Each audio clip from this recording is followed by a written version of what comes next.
Good afternoon, everybody. We will start the webinar now.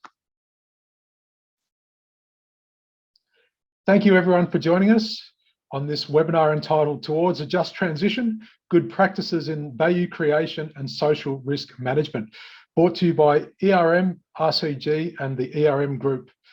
My name's Stuart Mullen. I'll be your moderator for today. I'm the Chief Operating Officer at the Global Wind Energy Council. I wanted to take you through some practicalities for the webinar at the start. So can I have the next slide, please? We are encouraging everyone to participate in today's webinar. We really want your input to help drive some of the discussion. We want a robust Q&A session. I mean, the just transition is a huge area, and the webinar today will touch on many aspects of it. And hopefully we can generate some really great discussion. We are using a tool called Mentimeter today. So if I could encourage all participants to either take out your telephone or open a new browser and type in www.menti.com and hit enter. Once you've done that, you'll be required to add in a participant code or a participation code in your background here or in the here. And then at that point, when we come to this, the Mentimeter survey, I'll give you the codes, which is 22797144 for the first session. And then a little bit later in the webinar, we'll come back to the second code, and then I'll give you the other code again. While you are typing in menti.com and getting ready to participate in the first part of the survey, I wanted to run through some of the practicalities. As you will see, you are all muted and will remain muted for the duration of the webinar. We are recording today's webinar. So again, as I said at the start, we're looking for a very high participation rate. So please use the Q&A function in your Zoom meeting. So when you look at the bottom of your Zoom meeting, you'll have your microphone, your camera, the number of participants, and then the box entitled Q&A. And beside that is the chat function. So the Q&A will be reserved specifically for questions and answers, so questions directed to the panelists. And then we will endeavour to answer as many questions as we can, either during the session or get back to you at the end of the session. The chat function today is, if you're experiencing any audio issues, or if there's a break in transmission, please let us know via the chat function, and we have people monitoring chat that will have a look at that. As I said, I can see more and more people are joining us now, so please take the opportunity before we get into it to go to www.menti.com and then get ready to participate in today's webinar. And the first speaker of today, I'd actually like to introduce Vicky Koopman, a partner at ERM on social performance and a social performance expert. Vicky has over 25 years experience as a social specialist, and she works with large companies that rely on major capital projects, often in challenging social and environmental contexts. So the work that she does delivers to support the delivery of an informal or formal social license, which creates mutual benefit for the project. Vicky, if I could hand the floor to you to take the audience through who is ERM. Yeah, thank you. So if we just move forward one slide there. Yeah, great. So thanks, Stuart, and I'd like to add my welcome to you all. What hopefully is going to be a really interesting hour. Now, many of you may already know ERM well, but for those who don't, a special welcome. And just as a way of a very brief introduction, ERM is the largest global pure play sustainability consultancy. And we like to work with companies in all of their operations, and so that we can help you really chart your path and your contribution to a more sustainable world. So we work, you can see here, with over 50% of the global Fortune 500 companies. And we also look to work globally with you. You can see the number of countries, for example, that we work in. We're really pleased that we're regularly ranked as a leader both in ESG and sustainability consultancy, and there's many awards that we are provided, which is obviously lovely. And we're not new. We've been around for just over 50 years. I think last year, maybe it was the year before, during COVID lockdowns, we celebrated our 50-year history with the firm. Thanks, Stuart. Yes, thank you very much for that intro, Vicky. And now I'd like to introduce the rest of the panelists. So if we can move to the next slide, please. And I have to say, some of the astute listeners or the astute viewing audience will see that we have some people with the background the correct way and others with the background mirrored. And it just happens to be, it's not gender, it wasn't anything to do with gender or anything else. It wasn't the women get the backward one and the men get the forward one. It's nothing to do with that. It's just a pure technical thing. So again, for the obsessive compulsive disorders people in the audience, I hope you can live with those challenges. But I wanted to introduce the next speaker who will join Vicky for the first session, Marina Diengelbronner. She is also a ERM partner at Human Rights and Social Performance. She has 25 years experience in social performance and human rights and has worked across many sectors. A just, inclusive, sustainable future has always been central to her work.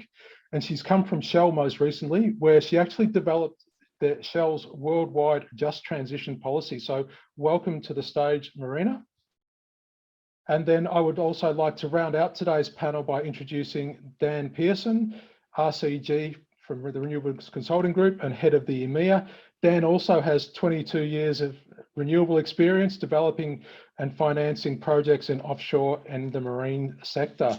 I have a background of wind. I've been in the industry for 17 years and I'm not normally the one with the least experience on a panel. So we've got the experts, we've got the best of the best for the experts today. We're going to be looking at three different aspects of the program today. So the first session is going to be about towards a just transition. The second session will be managing social risks and creating value. And the third session will be how can social value provide a differential in the bid stage. But as I mentioned at the start, this is going to be a very interactive panel. So we'd like to have the first slide where we have the menti.com slide, please. Thank you very much. So please go to menti.com and in your browser, can you type in the participation code 22797144? That number again is 22797144. And the first question that we're going to ask you is, what does the just transition mean to you? And so we'll give you 30 seconds to a minute to answer that. And while you're thinking of your answers about what that actually means to you, maybe I can shed a little bit of light. So the Global Wind Energy Council is the apex body for wind issues around the globe, as the name suggests. And in our latest report, where we did the Global Wind Report for 2022, we actually had a chapter on the just transition, and we used the IRENA figures, and there is we're looking at, there's currently 12 million jobs in renewables, and there's 1.25 million in wind. We're looking at 43 million jobs in renewables by 2050 and almost 6 million in wind by the same token. And getting this just transition right and being socially and environmentally responsible, tying those two together with economic growth, it's really imperative. And we're really hoping that if we get this right, we can accelerate on the pathway that we need. Getting this wrong could provide definitely a building block or definitely a barrier for future growth. So with that, so here we go. We can see that we've got fair, human rights, equitable, change, fairness, no one left behind, fair and equal to all, compensation, inclusion, a better world. So you can see we're starting to get a picture from what you guys expect. And I'd like to maybe start the panel off with, again, we move on to the next question, I think. I'm not sure whether anyone from the panel actually wants to have put some interpretation on that before we get to the next question. I see, Vicky, you've gone off mute. Well, I think we'll probably take that really nicely into our first session. perhaps we have a very informed audience, which is lovely, but we'll be obviously touching on this and looking to propose a definition for a just transition. Really nice to see. Thank you. Then let's take the second question, which is just a simple yes, no, don't know. So in your company, are you actively considering a just transition and its implications?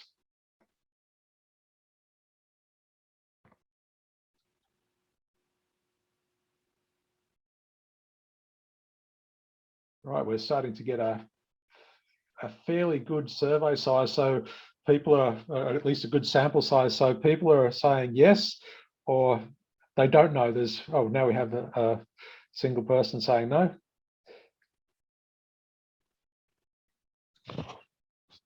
So I think that with that, I think that we'll let the rest of the surveys come in over time. But it looks like we've got a fairly strong trend, I think, in the audience, or at least those that are willing to, that have worked out how to use Menti, the Mentimeter tool, have all got on board. So without any further ado, let's open up the first session. And I'd like to, again, invite you, Vicky, to kick it off, please. No, thank you. And so interesting to see those results coming in. Thanks for sharing those, everybody on the line and getting involved. So if we move forward, we're going to take you through an introductory kind of scene setting session, which we entitled Towards a Just Transition. So if we get the slide pack back up, that's lovely, and move forward a couple. Yes, brilliant. If we go to the next slide there. Okay. So here we see a nice range of issues, many of which may be familiar to you, some of which may be relatively new. And up in that top left, the kind of dark green section of these train tracks, we see the first kind of grouping of issues. We might refer to them as the do no harm set of issues. There's a strong link to impact assessment in these, or in ESG terms, we might be talking about alignment with the IFC performance standards. The issues are very familiar, things like demand for local employment, pressure on infrastructure and services, complaints about noise and disturbance, and compensation for fisheries. Over time, though, the range of material issues that we're concerned about and private sector is expecting to be managing has widened.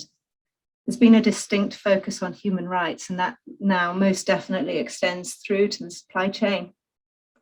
Expectations regarding the delivery of local benefits now extend to things like shared value, reflecting a general expectation that the private sector need to support the sustainable development activities and initiatives in the countries in which they operate.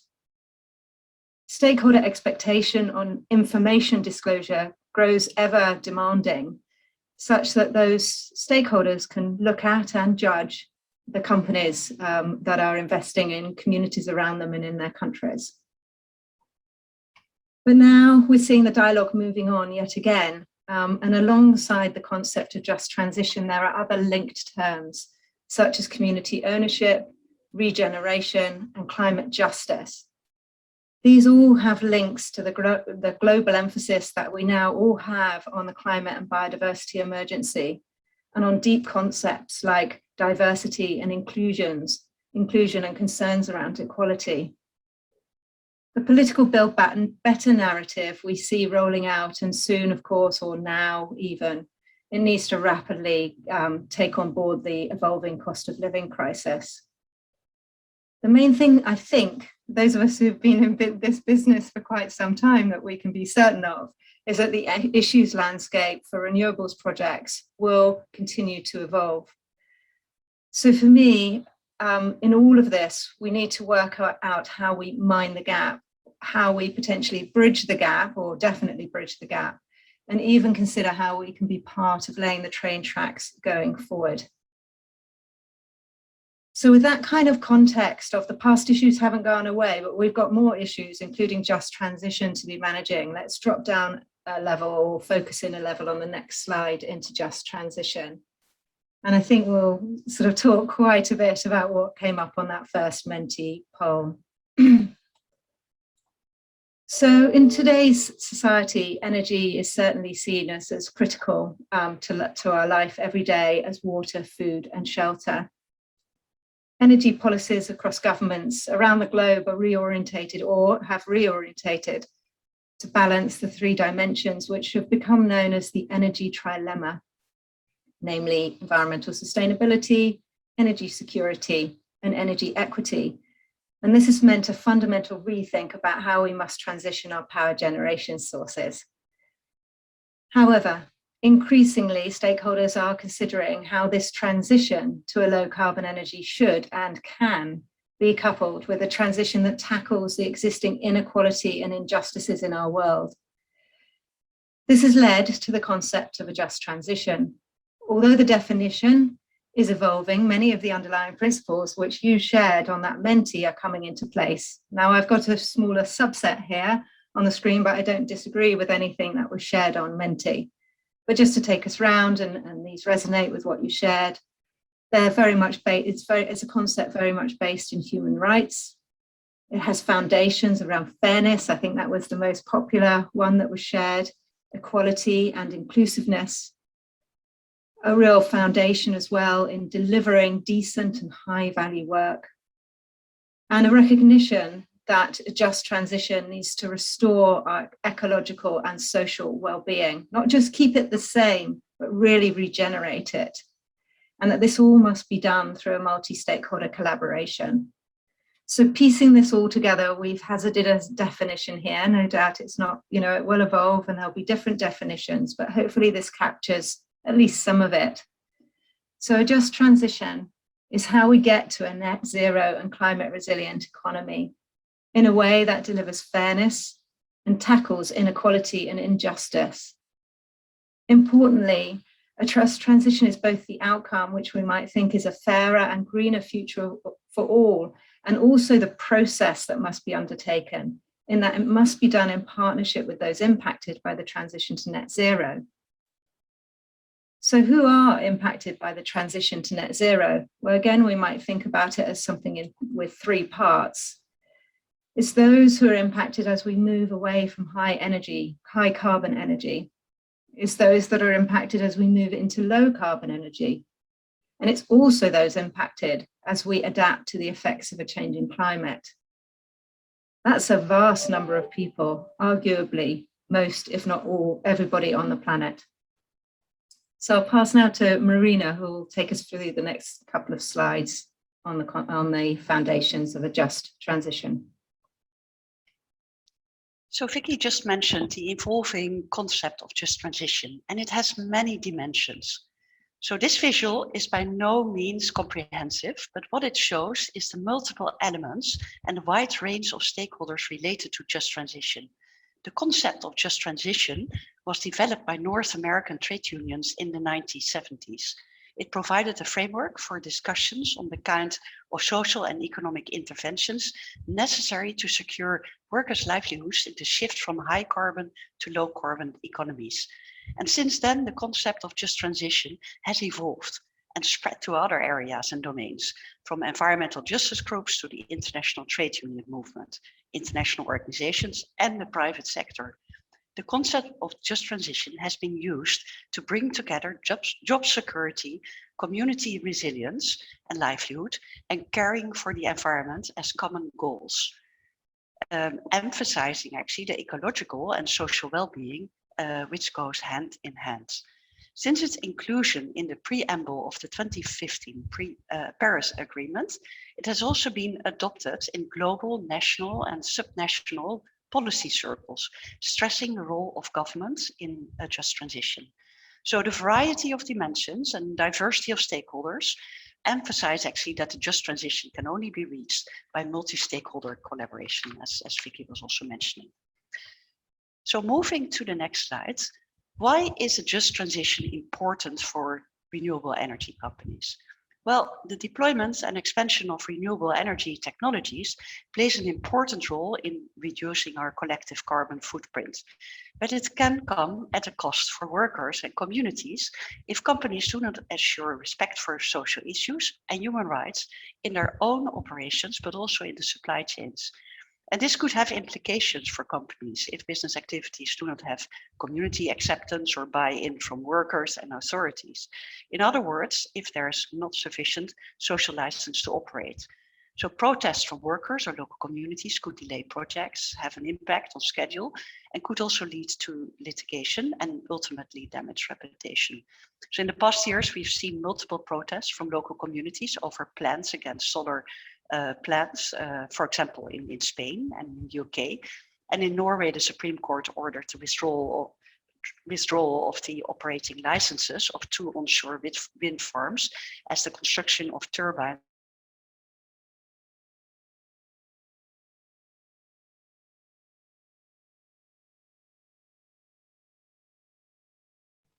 Oh, have we lost Marina, or is it just me? Yes, we have missed. Okay. I think Marina's back. I'm back. Great. We've lost the presentation now. Sorry. We Yes. can't have everything at once. We either get the panel or the presentation. We'll see what's going on. It looks like we're back now. That's great. Thanks a lot. So I was just talking about evolving regulatory landscape and the inclusion of just transition in the 2015 Paris Agreement, but also in the EU taxonomy, for example, and also the Sustainable Development Goals, for example, work towards a just transition. So taking fair and inclusive action to move your business towards net zero will not only help you to produce a more resilient and secure business model, but could also support wider reputational benefits. It will be increasingly what investors, consumers and clients demand. And future-proofing in this way can help secure future investment, attract clients, and best new talent, but also provide opportunities to reduce operational cost and gain competitive advantage. So it helps your social license to operate and to grow. Let me pause here and hand back to you, Stuart. Thank you very much, Marina. We will take any questions from the floor. There was I saw that Danielle posted a question in relation to the energy trilemma. And she was wondering about the implications of green hydrogen that can amplify the trilemma, she's saying that many projects are popping in, not ready to market with plans for export. Curious to see the opinion from the audience. I'm not sure if anyone has an opinion about the impact of green hydrogen or renewable hydrogen on the energy trilemma. Dan, I see you've got off mute. In a hope to be able to so it's a great question, and I don't have an answer. I think hydrogen is a massive disruptor to the to how we're seeing the future of energy and storage, which of course we embrace, and we're very knowledgeable in how it will transform. The trilemma. I think it can only be in the positive, as it obviously it's allowing us to open up a lot more renewable energy to be able to decarbonize our energy system. And so it kind of falls strongly on the one corner of that trilemma, which is sustainability. And hopefully if it can be proven technically that it's feasible for a lot of applications with renewables, then certainly we'd hope to see the price point match that or better what we're seeing at the moment. So yeah, exciting times. Haven't got an answer, but I think it'll play a significant part. Yeah, Vicky, I saw you also went off mute. Yeah, and just to state the obvious, it obviously opens up much, very different ways to be storing energy so that we can even out the generation and the use of energy, which is one of the most difficult aspects for renewable energy sources. I can see Anna, thank you for that, Vicky. I can see Anna has a question and she's asking for a bit of clarification. What's meant by the renewable energy life cycle in this context? Happy to address that. I think the life cycle being, from early stage development all the way through to decommissioning, that process of early engagement in this instance with stakeholders, all the way through to the circular economy at the end when you have to take turbines down and recycle potentially equipment or blades, etc. So yeah, I think that's the main. One of the questions I'd like to pose to the panelists is, I mean, we are looking at this exponential growth and exponential rollout of renewables. And so how does rapid growth fit with the principles of just transition, like the exponential growth, like something that we've never seen before? And I think there was one of the comments, or at least someone mentioned this in the early Menti part, this idea of leaving no one behind in this transition, making sure that we are ready. And I know, Vicky, you touched on a little bit about the different energy sources and sunset, moving from sunsetting to sunrising industries, etc. I don't know whether the panel can shed a bit of light on that. I'm happy to give it a first stab. So from me and my kind of dimension into this, when lots of things are moving at the same time, it really does require companies, regions, national governments to come to the plate here, because it's no good just taking forward one project in isolation, assuming that that's the only thing in town. Lots of things are happening. So the kind of tools that we've sort of used, but not really used as effectively as we should, like strategic assessment, really need to be done so that we can ease both the development of these projects. They need to happen rapidly. So there does need to be a streamlining in some ways of the kind of regulatory hoops that need to be passed, but it needs to be done in a careful and coordinated way. So we're doing one overall assessment for a region that then allows projects to be developed within certain parameters. Things like that we've seen in other sectors, in some geographies in the past. I think there's some of the ways, some of the tools that need to come to the fore. And that requires not just individual companies to be doing these assessments, but overarching umbrellas, whether that's government-led or through some sort of industrial kind of industry forums doing assessments, and then that can allow these individual developments to go forward with more streamlined permitting, but taking on board this kind of coordinated approach. And perhaps building on this, if I may, we have a case study actually on this, focusing on South Africa, which focus really on this sort of broader government development aspect, but working hand in hand with educational institutions, companies, and so on. So yes, it is a coordinated approach to make this work.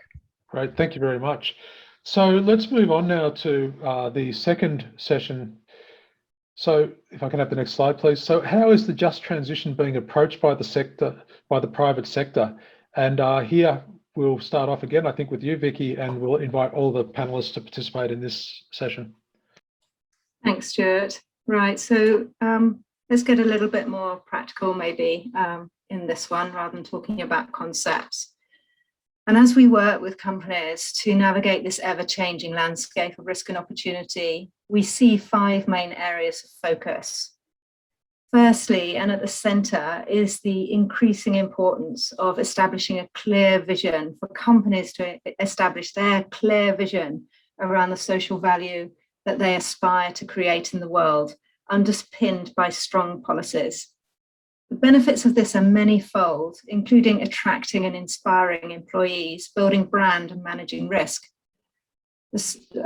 Each year, the Sustainability Institute by ERM undertakes a survey of sustainability leaders.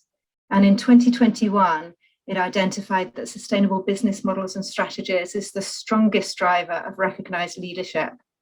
For the first time, this slightly overtook target setting and articulating sustainability value and purpose. But all these really key areas, what you might call the rudder or the North Star for a company, are really at the center of being a leader in sustainability and being seen as one. Then on the left-hand side here, there is our good old friend, social risk management. Like never before, it's important to have robust processes that kick in at the earliest stage to understand the social risk and opportunity landscape, and to ensure that there are the people, the processes, and the resources in place to take forward activities in a way that will deliver success. This has long been the case. However, the way it needs to be done is evolving, and I'll call out 2 things here. The first at the top is transparency and collaboration. We're talking about collaboration a lot on this call. And the second, very connected item is the imperative of working in the local context. Both sway the center of gravity from what can be mandated or progressed at a corporate level to what needs to be developed or worked on through local dialogues by local knowledge holders. And the fifth area over there on the right is shared value. Dan and Marina are going to pick this up and go into more detail in a couple of slides. But before they do, let me just unpack this just one more stage on the next slide, please. Yeah, so here we're talking about the management system that you might be all managing, thinking about, and evolving. And whilst there is this requirement for localism, it doesn't mean that we don't need a strong management system. I'd argue that the need for this is as strong as ever, and that in this ever more complex world, relying on what are now well-tried and tested processes provide a safe foundation for local teams to move forward with those local dialogues that I was talking about, with direction, purpose, and authority. Again, for simplification's sake, I've grouped these into 4, covering stakeholder engagement, social impact, both risk and opportunity management, social investment and shared value, and monitoring and reporting.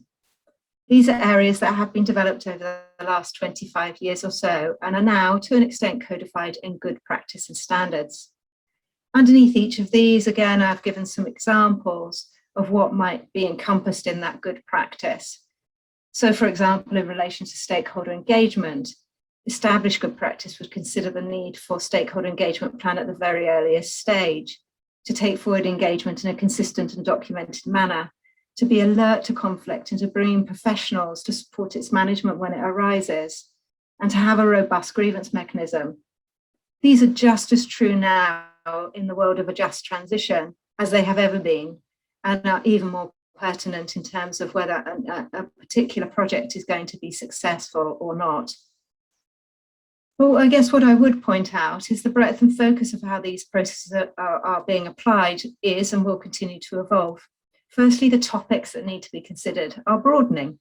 For example, things like diversity and inclusion, local content and employment, worker welfare and living wage, and sustainable procurement are relatively new but increasingly important topics that need to be considered through these various systems or elements of the management system. Also, companies are being expected to consider more and more issues that are outside of their direct area of control, typically in distant supply or value chains. And Marina's now going to take us into a case study to give us an example of this. So if we move to the next slide, please. While our supply chains are becoming more complex and more global, there's increasing focus on responsible sourcing. And based on the international standards such as the IFC performance standards, Equator principles, lenders require project developers to carry out human rights due diligence and assess human rights risk. And this is not only related to their operations, but also in the supply chain. So ERM supported the client for a 20 megawatt solar project in North Africa in 2021, for which the lender required human rights due diligence, with the key risk being the sourcing of components from China. And to provide a little bit of local context as Vicky was referring to, in 2020, 75% of all imports of panels into the EU came from China. According to Eurostat, and much of the world's solar panel manufacturing capacity is actually based in and ties to the autonomous Xinjiang region, the region which has become known for alleged forced labor, poor working conditions, and abuse of Uyghurs and Muslim minorities. So ERM supported the client with due diligence, understanding the extent to which developers adhere to human rights standards and implement management procedures and remedial actions. We provided recommendations, as you can see here on the slide, for the developers as to develop supplier processes to address human rights risks. I just want to draw out 3 key learnings here. So due diligence mechanisms will enhance transparency about human rights in procurement processes. However, it's not easy to ensure and guarantee that imported solar panels from China are completely free of forced labor. While many operators, developers have already mechanisms in place like supplier code of conduct and qualification systems, there is definitely room for improvement. Key is that investors, but also consumers and other stakeholders, backed up by legislation, as I mentioned before, expect operators and companies to step up their human rights due diligence measures in the supply chain. So after this do no harm example, let me hand over to Dan, who will talk more about a case study which focuses on do more good. Thanks, Marina. Next slide, please. So a bit closer to my home, I guess, and direct experience in this sector and region is the marine energy sector, kind of a disruptor in the renewable sector in the Highlands of Scotland. Those familiar with the area will know that off of the coasts of Orkney and through the Pentland Firth is some of the highest tidal flows and marine resource wave energy wise as well on the planet. And also in the region, there is a very high skilled labor force that is quite highly reliant on nuclear power station called Dounreay, and also the oil and gas sector off of the North Sea. The Scottish government was very proactive and with the Highland Council sought to create almost a cluster of expertise in marine energy. And over the last 10, 15 years has been very active in looking at a way of transitioning the workforce from current energy and workforce into deploying their skills into a new technology, which hopefully would be able to create a base and also be able to export around the world. This has been relatively successful.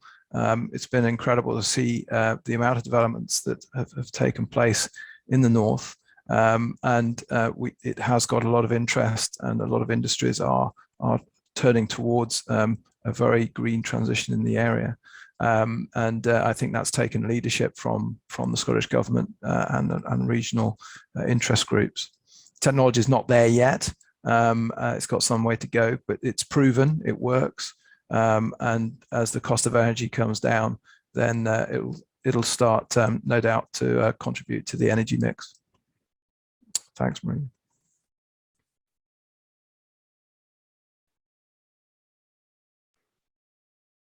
Should we take the next slide?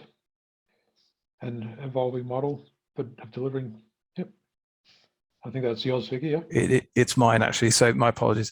So this is, I guess, as a slide is highly graphical, but I guess I think renewable energy's success is actually derived in many ways from its ability in the early days to be able to communicate with local communities. And one key example is that of Denmark, whereby the wind industry in its nascent stages, kind of late 80s, early 90s, really took hold in Denmark with community ownership and co-ownership models in local towns and local regions, which then saw wind farms growing all across Denmark. And as we all know, the export industry from Denmark with companies such as Vestas and Siemens now has been incredible. So actually seeing these, this is not a new model. This is not a new issue. It's something that's that has been at the heart of the success of renewables. However, there are examples where it's gone wrong. Similarly, at the same time in the UK, we saw projects being deployed in Cornwall in the early days, high wind energy sites, but with very little consultation and very little way of community ownership, and created a backlash and strong NIMBYism. And it's very rare to see a wind farm in Cornwall which have been built since kind of the mid 1990s as a result. And as I say, planning legislation has been affected to be able to create a much more kind of vocal local base. So I think everyone realizes now, and including major utilities, that having communities at the heart of project development, especially in solar and onshore wind, is a critical lever for success. And you can see massive projects now and onshore wind going hand in hand with local local teams and local trusts, and I think not engaging with the community and not having that buy-in will end in a negative result for the wind farm or any establishment for that matter. Yeah, moving to the next slide. And now you've heard about different models of benefit sharing. How do you select actually the strategic areas of value delivery as a company? Well, I would like to highlight here that planning, participation, and partnerships are crucial for successful projects. Benefit sharing implies a deliberate strategy which creates shared value, socio-economic benefits at the local level, but also value for the business. And it means early planning and commitment from leadership. Senior management plays an essential role in driving and formalizing company commitments to benefit sharing and align this also to business priorities and goals. But key for benefit sharing is also a thorough understanding of the local context and who are the local stakeholders, what are the needs and priorities, what activities are already there. And for this, as Dan was also mentioning, stakeholder engagement is crucial. Inclusive, early stakeholder engagement. Also, working in partnerships can enhance the impact and make projects more sustainable. In most cases, wind and solar projects will not have sufficient financial and human resources to meet all those expectations alone. So it really makes sense to work with governments and other institutions. So really to stress here that strategic benefit sharing initiatives are those which create value for local communities, society, as well as the business, and early planning, participation, and partnerships are crucial. So let me take you to South Africa for another case study, which is the next slide. South Africa, as many of you might know, is actually the largest electricity market in Africa, but its power generation is heavily dependent on coal. At the same time, South Africa is progressively moving towards the large-scale deployment of renewables. Increasing the role of renewable resources to fill the gap left behind by decommissioned coal plants is associated with major socio-economic challenges, as the shift requires a restructuring not only of the power sector, but also of employment. And given that the coal sector is the major employer in South Africa, understanding the impact of this switch is crucial to ensuring a just transition for all those employed in the sector. So ERM has supported Renewable Energy Solutions for Africa Foundation and the Council for Scientific and Industrial Research in South Africa, assessing the changes necessary in employment and worker skills in line with the shift to renewables. We also together provided an outline for the development of a reskilling plan for South Africa in support of a just energy transition. And the outcomes of this analysis were actually that it is feasible to transfer workforce from coal regions to renewable sectors, but coal sector employees need to be supported. And this all requires a framework for just an energy transition reskilling plan, which focuses on skilling, on reskilling, upgrading of skills, but also collaboration with education institutions and government authorities. And if done well, this could lead to the net aggregation of thousands of jobs, which will outweigh the job losses in the coal sector. But key to highlight that it's about collaboration, partnerships between governments, local municipalities, enterprises, and labor unions. And South Africa has actually started this journey with developing plans and policies towards reskilling and climate change policies as well. And working together also with, for example, finance institutions like the African Development Bank in setting up just transition finance facility to support and to finance actually all those activities necessary to scale up and reskill local employees. So with this, I would like to hand over back to you, Stuart. Yes, thank you very much, Marina. So can we have the next slide? And this is the last of our Mentimeter polls. So again, go to www.menti.com and we have a different participation code this time. It's 74063276. That number again, 74063276. And how would you rate your internal systems and processes to address just transition issues, and in particular, social risk management and social value creation? While you guys are answering that, we'll leave this on screen. I have a couple of questions, and the first one I'll pose to you, Dan. It comes from Alessandro off the Q&A, and it relates to: do you see social criteria as becoming more relevant for future tenders outside of Europe? And Alessandro sees something happening in the offshore space in Europe, but not much beside that. Do you have an opinion about that? Maybe some of the Taiwan or the US or some of the other emerging offshore markets? Well, certainly, we see in, for example, Japan, one of the major stakeholders and probably one of the biggest stakeholders is the fishing industry, where that stakeholder, if essentially if you don't get it right, then they are quite a very strong political lobby group that actually could stop your project very quickly. So those, you have to be very, I think it's not just a European. I think the answer is no, it's not just Europe. It is global. Each region, on the other hand, does have its buttons to press. There are different groups that need more focus, maybe.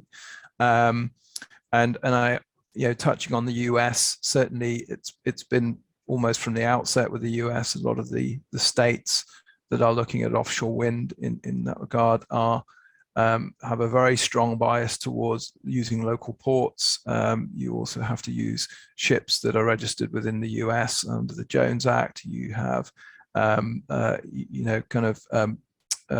also fishing interests and other sea users, including the maritime agencies there. So I don't think it's restricted to Europe. It's just that developers have to be very aware when they go into regions that some issues might be more prevalent than others. Thank you very much. And now I have another question from Marina and Vicky as well to maybe come in on.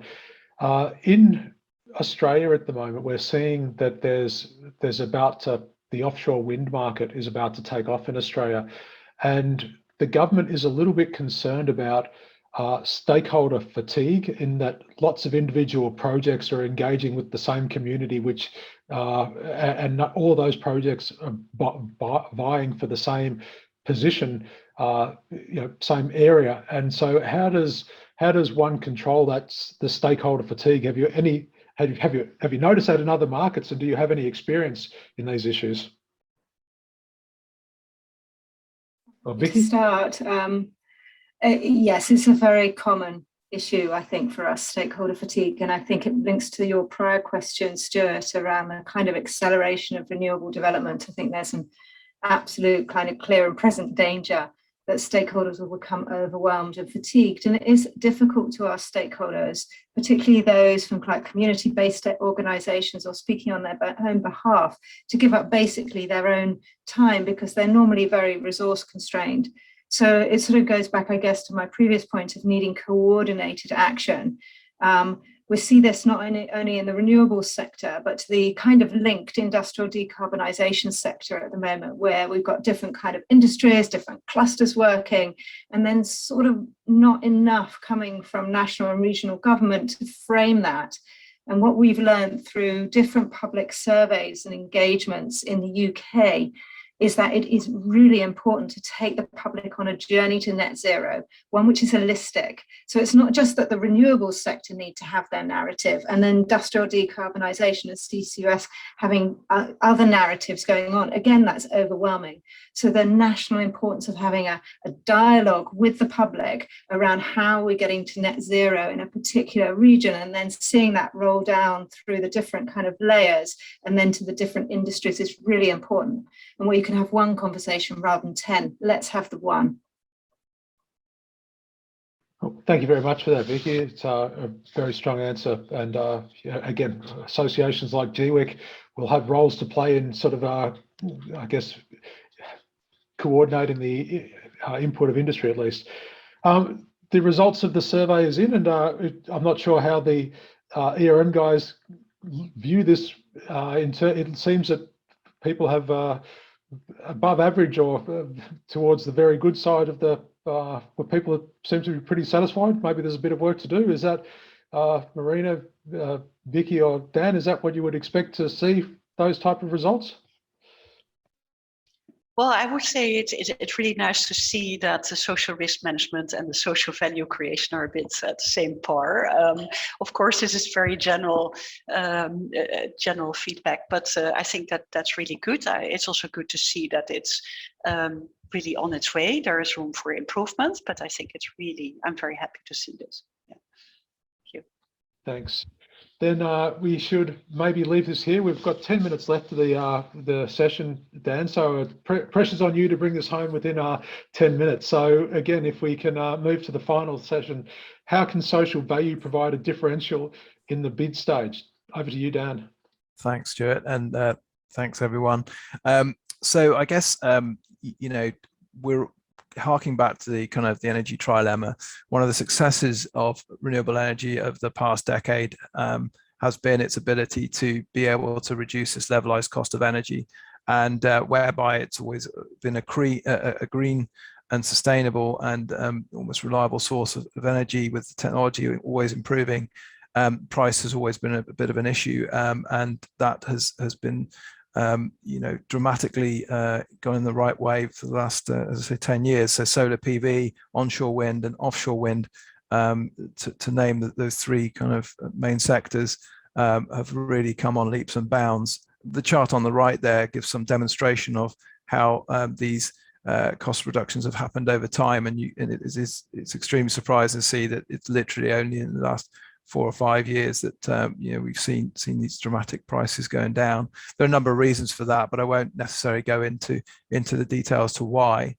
The thing is, we're now seeing a view from governments as to with the size of these projects that are coming forward, how can the local economy benefit sustainably from these projects, not just from what has been traditional kind of co-ownership or shares or some trust fund, community fund outputs, but more to do with sustainable jobs and employment. And so those familiar with the offshore wind industry be quite familiar with the recent ScotWind leasing auctions that at its core had supply chain as a key differentiator in a lot of the bids.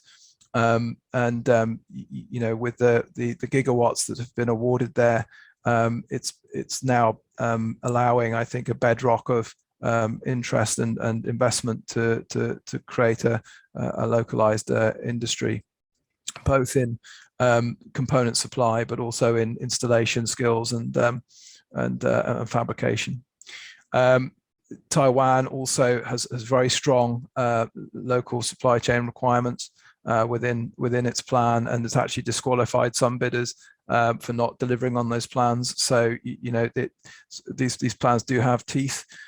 Equally in the USA, it's you know, at the heart of the bidding rounds that the state does have very clear stipulated goals of how many jobs should be created, where should they be created, and what skill sets that should be deployed. And now we're seeing in close to home a bit there with Norway, who have obviously got a very strong pedigree in offshore industry, you know, using the forthcoming leasing rounds as a real you know, launch pad to kind of transition their oil and gas industry into offshore wind. Next slide, please. So why, you know, why is this now on the political agenda? Well, if we can see here from 2012, we had jobs globally in around about 7 million created, and now in 2020 we're kind of now at 12 million, even with a pandemic and so the kind of issues hitting us along the way. So this is a trajectory that is I wouldn't say exponential, but is extremely encouraging. And we're now seeing kind of statistics in the region of 45 million direct jobs in renewable energy by 2050. governments want a piece of that pie. They want to be able to have highly skilled workforces to be able to not only deliver but also export renewable energy. And so the areas in which we're seeing obviously massive growth is solar power, and of course wind power as well. And as I say, this chart provided by Irina just shows how large this is going to get. Next slide, please. So where are they? So I guess some might not be surprised to see that China has really kind of taken a massive leap with solar power and hydro, with 5 million currently there. And Brazil now, on the biofuels and hydropower as well, is a massive contributor. But now, with the USA and Europe, and with basically the kind of the green revolutions that we're seeing, those will increase, no doubt, over the next 10 years. Next slide, please. So I guess, touching on the transition, we've seen, real legislation now, COP26 and previous COPs, now being seen as written in law, with net zero targets, etc. But tagged to those net zero targets are clear stated policy and legally binding policies, whereby there are roadmaps to ensure that countries and regions will benefit materially with jobs and skills. And so these publications are just several which have come out in the last couple of years. And I think even more stark focus with what's going on in Ukraine at the moment, and of course with the energy security component now riding high. So with that increased pressure to deliver cleaner and more volumes of green energy will be the pressure to also create jobs. The next slide, please. So in light of what I've just said, there are considerations to be thought through. And I think I've seen one of the questions in the chat is like, who's paying for this? Yes, of course, this is all very nice, but will this job creation and localism and to dare I say it, protectionism, actually result in higher pricing of levelized cost of energy? Many fear that it will. I'm probably one of those in there, but nonetheless, it is definitely something that in order to grow and in order to get acceptance in the local area and in the regions, people are needing to see the benefits. What's it bringing to the kind of their communities? Also, we are also seeing highly skilled jobs being reduced in other sectors such as oil and gas that need filling. And so just in the case of offshore wind, it's a natural fit for those sort of jobs to be able to redeploy. And so even though there might be an uptick in price and pressure on energy pricing as a result, it's I think considered the right thing to do. And I think I think we've got to embrace it as the way that governments are, if you like, imposing it on us. So I think there is certainly the need to find a balance. How we do that and how we work with governments to try and ensure that that's the case is still to be really clearly defined. But if you don't have a policy of creating jobs with your bids and with your business plans, then I think you would be in danger of not winning those bids and those plans. So you have to take it seriously, and you have to have spend a lot of time and effort to ensure that the plans that you do have are economically sound. Also, there are elements which are, making sure that whatever you do suggest is within the law. There are obviously trade laws that prevent countries and companies from procuring services and components, etc. Without fairness to the open market. And so when these supply chains are actually looked at, that we are having to make sure that the pricing and the ability to not kind of create cartels in the sector is avoided. And then I guess that the last but not least is sustainable employment, is making sure that